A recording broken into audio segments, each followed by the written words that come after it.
अस्सलाम वालेकुम। Business versus investment, business और इन्वेस्टमेंट में फ़र्क क्या होता है? ज़्यादातर लोगों को ये भी नहीं पता होता कि बिजनेस क्या होता है और इन्वेस्टमेंट क्या होती है और एक जॉब क्या होती है। इन चीज़ों के अंदर फ़र्क नहीं पता होता। जीडीपी का नहीं पता होता, ग्रॉस डोमेस्टिक प्रोडक्ट क्या होता है ये भी नहीं पता होता, इन्फ्लेशन क्या होती है। मैं इस वीडियो के अंदर आपको 7-8 डिफरेंट पॉइंट्स बताऊंगा कि इस साइड पे जो आपको नजर आ रहा है दैट इज बिजनेस और इस साइड पे आपको जो नजर आ रहा है दैट इज इन्वेस्टमेंट। और बिजनेस और इन्वेस्टमेंट में फर्क यही है जो आपको दाएं साइड पे और बाएं साइड पे नजर आ रहा है।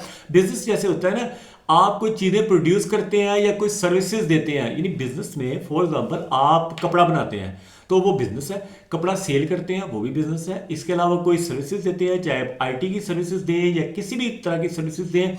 इवन एक आदमी, एक बार्बर है, वो बाल काटता है तो बाल काटने वाला भी सर्विस दे रहा है। गाड़ी ठीक करते हैं वो सर्विस देते हैं। डॉक्टर है, आप सर्विस दे रहे हैं। तो ये इन तमाम चीज़ों को हम कहेंगे दे आर डूइंग बिजनेस। ठीक है, बिजनेस।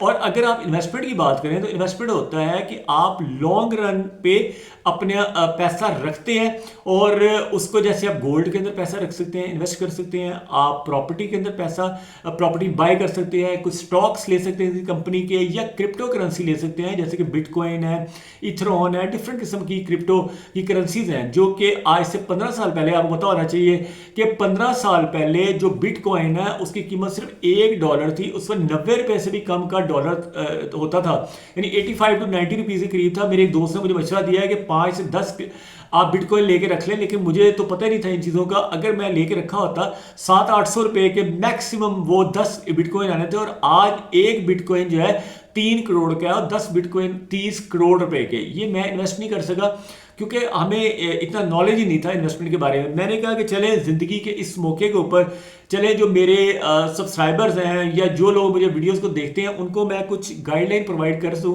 कि बिजनेस और इन्वेस्टमेंट में क्या डिफरेंस होता है, और आपको समझ आ जाएगी आहिस्ता आहिस्ता। अगर आप सीखते रहेंगे, मेरे वीडियोस देखते रहेंगे, तो you will learn a lot of things about business and investing. ठीक है जी।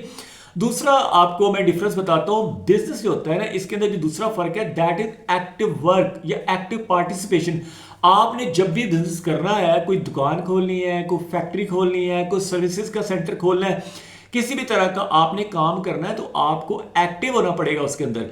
चाहे आप टॉप लेवल पे क्यों ना हो। फॉर एग्जांपल आप एक बिजनेस कर रहे हैं, एक सीमेंट की फैक्ट्री चला रहे हैं, या एक टेक्सटाइल मिल चला रहे हैं, या कपड़े की दुकान चला रहे हैं, या एक कोई भी आप डॉक्टर की मतलब को क्लिनिक चला रहे हैं, कुछ भी आप चला रहे हैं, तो आपको एक्टिवली उसके अंदर हिस्सेदार होना पड़ता है। सुबह उठना पड़ता है, रात तक काम करना पड़ता है, बाज़ का 24-24 घंटे काम करना पड़ता है। But on the other hand जब आप इन्वेस्टमेंट करते हैं तो आप पैसिव काम करते हैं, पैसिव वर्क करते हैं। आपने एक दफ़ा गोल्ड या शेयर्स या प्रॉपर्टी या क्रिप्टो या कोई भी चीज़ में इन्वेस्ट एक दफ़ा कर लिया, आपने उसमें पैसे डाल दिए।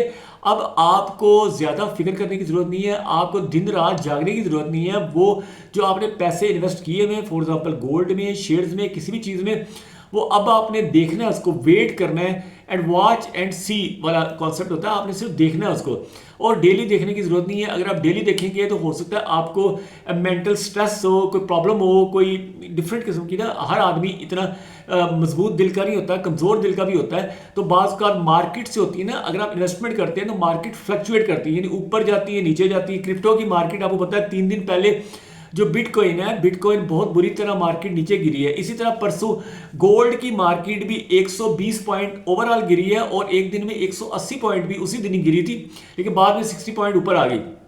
गोल्ड के अंदर, सिल्वर के अंदर, इवन अगर आप शेयर्स के अंदर बाय करते हैं तो वो भी बाज़ का शेयर्स की वैल्यू 5-5 गुना नीचे आ जाती है। तो गोल्ड की वैल्यू भी एक दफ़ा 4-5 गुना नीचे आई थी 1980s में। तो आपको पता होना चाहिए कि उसमें सिर्फ आप वॉच कर सकते हैं, और आप ये कर सकते हैं कि अगर कोई मार्केट नीचे गिर रही है तो स्टॉप लॉस लगा सकते हैं आप।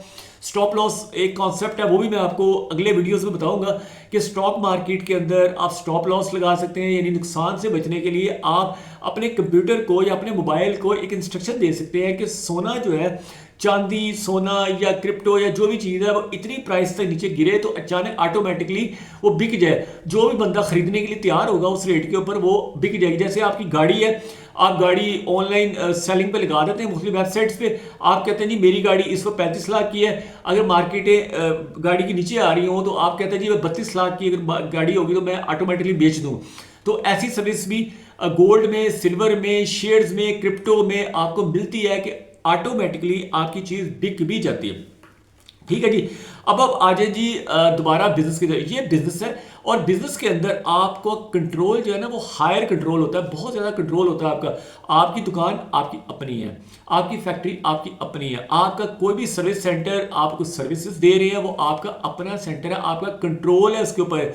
चाहे आप दिन में 2 घंटे ही अपनी दुकान पे, अपनी फैक्ट्री पे, अपने क्लिनिक पे, अपनी वर्कशॉप पे सिर्फ 2 घंटे के लिए जाते हैं ना, तब भी आपका उसके ऊपर पूरा कंट्रोल होता है। बड़े बड़े सेठ होते हैं ना, उनकी जो 20-20 फैक्ट्रियां होती हैं, एक फैक्ट्री में 1 घंटे के लिए जाते हैं, दूसरी फैक्ट्री में दूसरे घंटे के लिए जाते हैं, लेकिन वो पूरा कंट्रोल होता है उनका। But on the other hand जब आप इन्वेस्टमेंट करते हैं तो आपका जो कंट्रोल है वो कंपैरेटिवली कम होता है। आपने एक दफ़ा गोल्ड खरीद लिया, आपने शेयर्स खरीद लिए किसी कंपनी के, अब वो कंपनी जो है ना वो उस प्रॉफिट को ऊपर ले जाए, नीचे ले जाए, या आप चांदी में आपने इन्वेस्ट किया हुआ, चांदी हो सकता है 10,000 रुपये तोला हो जाए, हो सकता है दोबारा गिर के 1,500 रुपये तोला हो जाए। सोना हो सकता है 10 लाख रुपये तोला हो जाए और बाद में गिर के 2 लाख रुपये तोला हो जाए, 1 लाख रुपये तोला हो जाए, कुछ भी हो सकता है क्योंकि आपके कंट्रोल में नहीं है। मैंने एक वीडियो सुबह बनाई थी कि जो गोल्ड है वो $30 ट्रिलियन की इन्वेस्टमेंट के हिसाब से मार्केट कैपिटलाइजेशन में दुनिया का सबसे बड़ा एसेट बन गया। यानी गोल्ड $30 ट्रिलियन का एसेट बन गया। उसके बाद बाकी जितनी कंपनीज आती हैं, जैसे एनवीडिया आ जाती है, माइक्रोसॉफ्ट आ जाती है, एप्पल आ जाती है, वो बाद की कंपनीज हैं इन्वेस्टमेंट के वाले से, लेकिन टॉप के ऊपर इस वक्त नंबर 1 इन्वेस्टमेंट एसेट क्लास में गोल्ड है। ठीक है जी, और वो हज़ारों साल से है। अब आप आ जाए जी बिजनेस आप जब करते हैं ना तो you do business for earnings only. आप डेली कोई काम करते हैं, कोई दुकान चलाते हैं, कोई फैक्ट्री चलाते हैं, आपका मकसद होता है अर्निंग, पैसा कमाना। ठीक है ना, तो वो बिजनेस में आप अर्निंग कर रहे होते हैं। But on the other hand जब आप इन्वेस्टमेंट कर रहे होते हैं तो आपका अर्निंग से रिलेटेड नहीं होता, आप ग्रोथ को देख रहे होते हैं। आप कहते हैं जी सोना आपने अगर 25 साल पहले 2020 में 6,000 रुपये तोला खरीदा था और आज वो 4,60,000 रुपये तोला है, यानी 75 से 80 गुना आपका सोना महंगा हो गया। तो ये जो 75 टाइम्स इजाफा हुआ है, यही असल चीज़ है। आप वो ग्रोथ को देख रहे होते हैं। इसी तरह आप शेयर आपने खरीदा किसी एनर्जी कंपनी का, आज से 20-25 साल पहले एक शेयर खरीदा, अब वो शेयर की वैल्यू 500 गुना बढ़ गई है। किसी भी अमेरिकन कंपनी का शेयर खरीदा या पाकिस्तानी कंपनी का शेयर खरीदा, उसकी वैल्यू 500 गुना 400 गुना बढ़ सकती है अगले 20-25 सालों के अंदर अंदर। और कंपनीज डिफरेंट होती हैं और बाज़ का आपके शेयर की वैल्यू गिर भी जाती है। आज आपने फॉर एग्जांपल 100 रुपये का खरीदा, बाद में वो नीचे गिरना शुरू हुआ, तो कुछ भी हो सकता है। एनीथिंग कैन हैपन इन्वेस्टमेंट के ऊपर, क्योंकि कंट्रोल आपका नहीं है। लेकिन आपको ग्रोथ मिलती है या डिवैल्यूएशन ऑफ योर जो भी एसेट है ना उसकी मिलती है, क्योंकि वो एसेट है।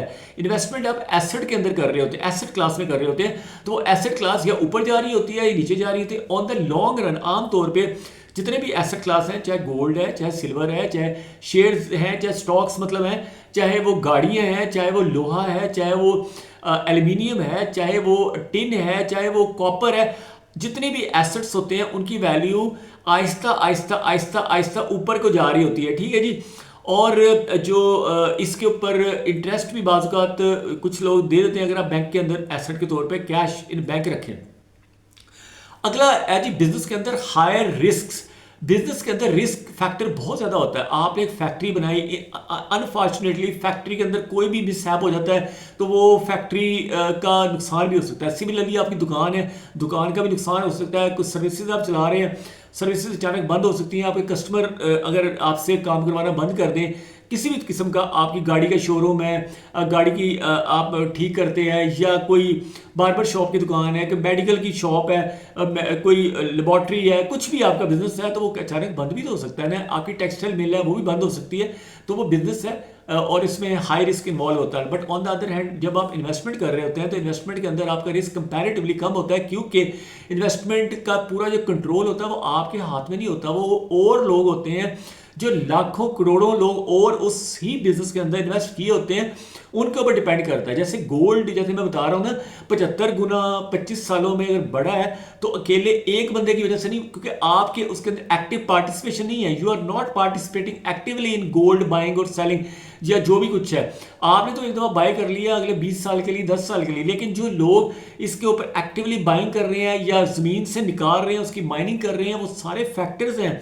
फिर बड़े बड़े इन्वेस्टर्स हैं उसके अंदर इन्वॉल्व होते हैं। इस तरह बड़ी बड़ी जो कंपनीज हैं जैसे एप्पल एक बहुत बड़ी कंपनी है, माइक्रोसॉफ्ट है, एनवीडिया है, वो इन्वेस्टमेंट वाली जो कंपनीज हैं उसके पीछे बहुत बड़े बड़े फंड मैनेजर्स बैठे होते हैं, इन्वेस्टमेंट कंसल्टेंट्स बैठे होते हैं, उनकी अपनी कंपनी के बोर्ड ऑफ डायरेक्टर बैठे होते हैं और उनकी जो प्रोग्रेस होती है, उनकी जो प्रोडक्ट्स होती हैं पूरी दुनिया में फेमस होती हैं, पूरी दुनिया के लोग उनके कस्टमर होते हैं। तो आपको सिर्फ एक ग्रोथ मिल रही होती है उस पर्टिकुलर एसेट को बाय करने में। सिमिलरली इवन आपने कोई प्रॉपर्टी बाय की हुई है तो प्रॉपर्टी के अंदर आपकी वैल्यू बढ़ती है। ज़ाहिर है पूरी दुनिया के लोग प्रॉपर्टी खरीदने के लिए आए होते हैं तो वो आहिस्ता आहिस्ता उसकी वैल्यू बढ़ती है क्योंकि डिमांड ज़्यादा होती है प्रॉपर्टी की। सप्लाई लाखों साल से वही ज़मीन है जिस ज़मीन पे लाखों साल पहले डायनासोर रहते थे, आज इंसान रहते हैं। पहले आज से 100 साल पहले आबादी कितनी कम थी और आज आबादी कितनी ज़्यादा है। आबादी ज़्यादा है, पैसा भी ज़्यादा है लोगों के पास और ज़मीन उतनी है, इसलिए ज़मीन की डिमांड जो कि बढ़ती जा रही है, सप्लाई उतनी ही है। सप्लाई कम है, डिमांड ज़्यादा है, इसलिए उस एसेट क्लास यानी कि प्रॉपर्टी एसेट क्लास ऐसा है जिसकी वैल्यू हमेशा बढ़ती रहेगी। Similarly it goes with gold. Gold की भी लिमिटेड क्वांटिटी है, सिल्वर की भी लिमिटेड क्वांटिटी है। इंडस्ट्री के अंदर सिल्वर का बहुत ज़्यादा इस्तेमाल हो रहा है, बहुत ज़्यादा डिमांड हो रहा है, इवन इन्वेस्टर बहुत ज़्यादा सिल्वर डिमांड कर रहे हैं, इसीलिए असल प्राइस से भी 20% ज़्यादा इंडिया पाकिस्तान खासतौर पे इन एरियाज़ के अंदर 20% एक्स्ट्रा यानी कि ओन के ऊपर सिल्वर मिल रहा है। तो ये सारी चीज़ें थी। अगला मैं आपको अगेन बताऊंगा कि टाइम बिजनेस के लिए आपको टाइम बहुत ज़्यादा देना पड़ता है। बाज़ का आपको 24 घंटे जागना पड़ता है। मेरे एक अंकल थे, उन्होंने एक फैक्ट्री शुरू की, आज से 25-30 साल पुरानी बात है। तो बेचारे पूरी पूरी रात सोते ही नहीं थे। उनको फैक्ट्री का होता था कि कभी फैक्ट्री में कोई चीज़ टूट गई है, कभी कोई मशीन टूट गई है, कभी लेबर वाले भाग गए हैं, कभी उनके पैसे जिन्होंने देने थे वो नहीं दे रहे, जिसको उन्होंने माल सप्लाई किया था वो लोग माल के पैसे नहीं दे रहे, वादा करते हैं, जुबान देते हैं, वादा करके मुकर जाते हैं। तो लेकिन ऑन द अदर हैंड अगर आप इन्वेस्टमेंट कर रहे हैं तो आपको इतनी टेंशन लेने की जरूरत नहीं। आपने सोना खरीदा हुआ है, लॉकर में रख दिया, चांदी खरीदी हुई है, बैंक लॉकर में रख दिया है, आपने कुछ शेयर्स लिए, आपने सेंट्रल डिपॉजिटरी कंपनी है उसके अंदर रख दिए हैं, आपने स्टॉक्स को भी यानी कि एक तरह स्टोर कर लिया है, गोल्ड को, सिल्वर को। और प्रॉपर्टी अगर है तो प्रॉपर्टी भी किसी अच्छी, अगर आप हाउसिंग सोसाइटी भी लेते हैं तो वो सिक्योरिटी के इंतजाम सोसाइटी वाले कर रहे होते हैं। आमतौर पे हाउसिंग सोसाइटी वाले वो आपके प्लॉट की हिफाजत कर रहे होते हैं। मंथली आपसे कुछ थोड़े से वो पैसे लेते हैं मेंटेनेंस चार्जेस में, 3000 2000 वो मेंटेनेंस चार्जेस की मद में आपसे हर मंथ ले रहे होते हैं ताकि वो आपकी प्रॉपर्टी, आपके प्लॉट को महफूज रख सकें। Same goes with crypto. Crypto अगर आपने 15 साल पहले $1 का एक बिटकॉइन लिया होता और आज 3 करोड़ रुपए का एक बिटकॉइन है तो जाहिर है आपने मेहनत नहीं किया, आपने सिर्फ एक दफा बाय कर लिया और अब आपको उसमें कई बहुत बड़ा आपको ग्रोथ मिल रहा है। ठीक है, कोई भी क्वेश्चन पूछना है नीचे कमेंट बॉक्स में पूछ सकते हैं। मेरे वीडियोस होते हैं एजुकेशनल। मैं टीचर रहा हूँ, बहुत अरसे तक मैंने बिजनेस बीकॉम के स्टूडेंट्स को बहुत अरसे तक पढ़ाया। ये तकरीबन आज से 25 साल पहले आई वाज अ टीचर। तो और अब आप कहेंगे कि इतना मैं पुराना हूँ, दरमियान में कई मिसहैप्स होते हैं जिसकी वजह से मैंने काम छोड़ा हुआ था। तो अब मैंने कहा कि अब यूट्यूब के ऊपर मैं आपको तमाम वो लेक्चर दूंगा जो मैं आमतौर पे क्लास में अपने स्टूडेंट्स को दिया करता था। ठीक है, thank you for watching this video. अल्लाह हाफिज़।